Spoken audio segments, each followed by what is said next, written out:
వివిధ క్యాంప్స్‌లో ప్రజల నుండి గమ్మత్తైన క్వెషన్స్ వచ్చాయి. అవి ఏమిటంటే, ఏ ఫీల్డ్ డాక్టర్ గొప్పవాడు? ఏ మెడికల్ సిస్టమ్ గొప్పది? అనేవి క్వెషన్స్ అండి. అయితే మనం ఇక్కడ సైంటిఫికల్‌గా బేస్డ్ ఆన్ ప్రూఫ్స్ చెప్పుకోవాలి మనం. మన ఎస్‌విపిఎస్ ఇంటర్నేషనల్ ఆర్గనైజేషన్‌లో ఎస్‌వి రీసెర్చ్ ఇన్‌స్టిట్యూట్ ఉన్నది.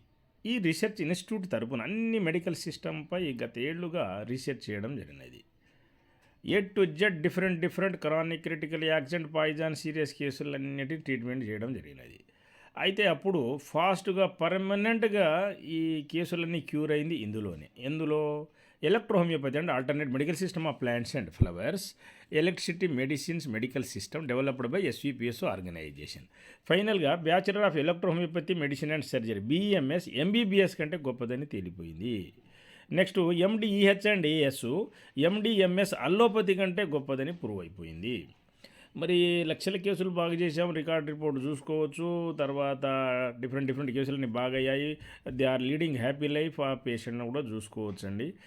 నెక్స్ట్ ఒక ఎగ్జాంపుల్ మనం చర్చించుకుందాం. ఓ పేషెంట్ ఎక్కడెక్కడో వెళ్ళింది, బ్రెయిన్ ట్యూమరు.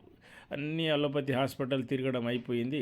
ఫైనల్గా ఏంటంటే బ్రెయిన్ ట్యూమర్కి సర్జరీ చేస్తారండి. అది రిస్కు, ఒళ్ళు గుల్ల, ఇల్లు గుల్ల, ఖర్చు, ప్రాణాపాయం.